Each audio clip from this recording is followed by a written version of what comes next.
નમસ્કાર દર્શક મિત્રો, @ગુજરાતમાં આપનું સ્વાગત છે। ગુજરાતીઓની મનપસંદ જગ્યા એટલે પહેલાં તો આબુ જ આવે।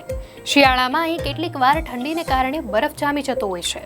શિયાળામાં કાર પર જામેલા બરફના ફોટો અને વિડીયો આપણે અવારનવાર સોશિયલ મીડિયામાં જોઈએ છે। ગુજરાતની સરહદે આવેલું માઉન્ટ આબુ રાજસ્થાનનું હિલ સ્ટેશન છે। ઉત્તર ભારતમાંથી આવતા ઠંડા પવનોને કારણે રાજસ્થાન અને ગુજરાતમાં કોલ્ડ વેવની અસર જોવા મળતી હોય છે। એટલે સવાલ થાય કે ગુજરાતને અડીને આવેલા આબુમાં શિયાળા દરમિયાન બરફ કેમ જામી જાય છે? શું કારણ છે આ પાછળ? શિયાળો આવે એટલે માઉન્ટ આબુના તાપમાનમાં સતત ઘટાડો થતો જાય છે। ભારતીય હવામાન વિભાગ દ્વારા રાજસ્થાન સહિતના અન્ય રાજ્યોમાં 22 ડિસેમ્બર સુધી કોલ્ડ વેવથી સિવિયર કોલ્ડ વેવ આગાહી કરાયેલી છે। હવામાન નિષ્ણાતોનું કહેવું છે કે આબુમાં ક્યારેક તાપમાન માઇનસમાં પણ જતું રહે છે। રાજસ્થાન હવામાન વિભાગના વૈજ્ઞાનિક ડોક્ટર રાધેશ્યામ શર્માએ જણાવ્યું છે કે માઉન્ટ આબુ હિલ સ્ટેશન છે। જેમ જેમ સમુદ્ર લેવલથી ઊંચાઈ પર જઈએ તેમ તાપમાન ઘટે છે।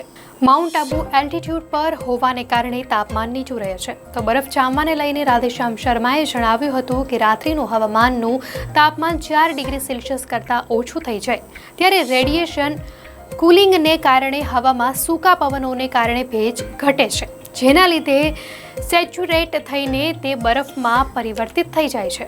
સામાન્ય રીતે બરફ એવી વસ્તુઓ પર જામી જાય છે જે વસ્તુ કે જગ્યાનું હવાના સંપર્કમાં આવવાથી તાપમાન 0 ડિગ્રી જેટલું થઈ જાય, જેમ કે ગાડીના કાચ, ગાડીની સરફેસ પર બરફ જામી જતો હોય છે જે ગ્રાઉન્ડ ફ્રોસ્ટમાં કન્વર્ટ થઈ જાય છે। તો કાશ્મીરમાં માઇનસમાં ઠંડી પડતી હોવાને કારણે દાલ લેક આખું જામી જતું હોય છે।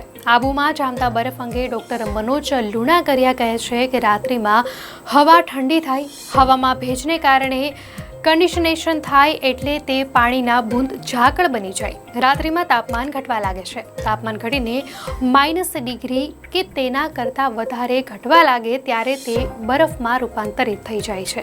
મેટલ ગ્લાસ જેવી સરફેસ પર પાણીની પરત જામી જતી હોય છે। સવારે સૂરજ ન ઉગે ત્યાં સુધી રાત્રે તાપમાન ઘટતું જાય છે। તો રાજસ્થાન અને પાકિસ્તાન તરફથી આવતા ઠંડા પવનોને કારણે ગુજરાતમાં કોલ્ડ વેવ આવે છે।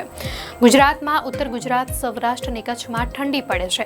તો આણંદ કૃષિ યુનિવર્સિટીના વડા ડોક્ટર મનોજ લુણાગરિયા કહે છે કે ગુજરાત ઊંચાઈ પર આવેલું નથી, જેને કારણે ગુજરાતમાં બરફ જામતો નથી।